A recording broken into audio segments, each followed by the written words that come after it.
Okay, so in this video we'll be talking about the speed time graph. In the previous video we talked about the distance time graph in which we actually plotted the journey of a car and we actually plotted the points that actually showed us the journey, how the car actually moved from the initial position, and then we actually interpreted that how the speed of the car increased or decreased, and when did the car actually stop. So in this video, we'll be actually stepping ahead and be plotting the speed time graph, which will actually be telling us about the acceleration of the car, and we will see how it helps us to see the journey of the car, right? So first of all, this is a car, right? So let's suppose the initial velocity of the car was 0 meter per second. It was at rest position, right? And then it goes, and after 1 second, let's say, or after 2 seconds, the speed of the car, so this is time t is equal to 2 seconds. The speed of the car has increased to, let's say, 4 meters per second, right? So in 2 seconds, the speed of the car actually increased to 4 meters per second. That means that shows us the car actually accelerated, right? So let's say after t is equal to 4 seconds, the speed stays at 4 meters per second, right? So the speed of the car actually stayed constant. It does not mean that the car is at a stationary position. It just means that the car is no more accelerating. Its speed is staying at 4 meters per second, right? So velocity is equal to 4 meters per second at t is equal to 4 as well. And then you see after some time, let's say it stays at 4 meters per second for a very long period of time, and then after, like, at t is equal to, let's say, 16 seconds, the speed of the car is, let's say, again at 4 meters per second, and this is the moment when the speed actually starts to increase again, and at, let's say, t is equal to 18 seconds, the speed increases to 10 meters per second, right? So at t is equal to 18 seconds, the speed actually increases to 10 meters per second, right? So, and then again, the driver then applies some brakes, and at time t is equal to 20 seconds, the speed falls down to 0 meters per second, right? So the car is now at rest position again. So the advantage of speed time graph or plotting the speed time graph is that we don't have to, if we want to depict the journey of the car, we don't actually have to just tell the listener about what was happening at a particular position, that at 2 seconds the speed was 4 meters per second, and at 4 seconds it was again 4 meters per second, and then it stayed for a very long period of time, and we don't actually have to tell all that story. We can just plot the information in the form of a graph, and then the viewer will immediately be able to understand what's happening with the car. So let's actually plot these points that I have just written down uh, in the form of this diagram, right? So we will switch colors to red and then plot. So at 0, t, when t was equal to 0, the time right at the start, the velocity was 0, so we'll plot a point at the origin, right?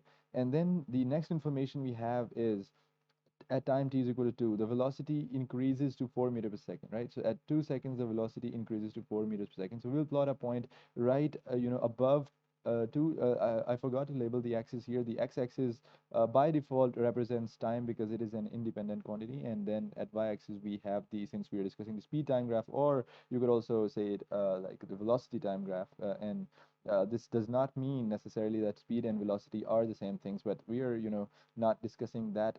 You can just visit the previous videos where we discussed the difference between speed and time. So let's suppose speed and time to be the same thing for the sake of this video. So velocity is represented on the y-axis in the unit of meters per second, right? So at time t is equal to 2, we have 4 meters per second. And then at time t is equal to, let's say, 4 seconds, we have again 4 meters per second. So we will plot another point right in right in front of that the point that we just plotted at time t is equal to 2. So it is going to be a horizontal line. We'll be actually plotting the line after we are done plotting the points, right? So, and then the next information is that at time t is equal to 16 seconds, there is on the x-axis you can see time t is equal to 16. The velocity stays at 4 meters per second. So we will just plot another point that is right in the horizontal direction to the point that we drew previously. And then the next information says that at time t is equal to 18 seconds, the velocity increases suddenly to 10 meters per second. So so the velocity now increases to 10 meters per second. So we will plot a point here right in front of 10. And I'm not sure if I'm just drawing these exactly, but if you have a proper grid, or a graph paper, then you wouldn't be having much problem drawing these points. And then at time t is equal to 20, the driver applies brakes, and then the velocity at t is equal to 20, it goes back to 0, right? So now we have the points. Now we'll just join these points in order to make a line, right? So I'm going to be using the magenta color or pink or whatever it is to connect these points, right? Right. So this is a very rough sketch of how the journey of the car actually went. It does not mean that almost instantly the velocity increased to 10 meters per second and almost instantly it just dropped back to 0 or something like that. It is just a rough sketch. It does not necessarily has to be like this. But you just get an idea that how the journey of the car went. So instead of, telling the whole story that I told you in the beginning, you can just look at the line and say, okay, the car just started from the initially rest position. It accelerated to a speed of 4 meters per second, right, in 2 seconds, and then it stayed at that constant speed up till for next like 14 seconds, and then it accelerated again and reached the top speed of 10 meters per second, and then the driver applies brakes, and in next couple of seconds it dropped back to 0 and the car is again at rest position. So this is the the journey of the car represented in the form of a graph, right?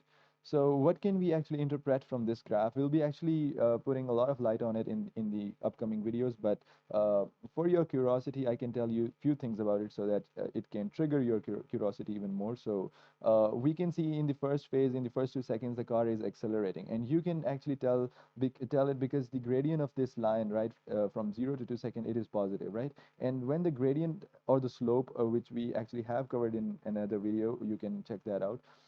If the gradient is 0, this the line is absolutely flat, there is no slope. You can just think about it like this: if you just put a ball here, it won't actually roll down. You will have to put some force in order to make it roll across the line where it is flat.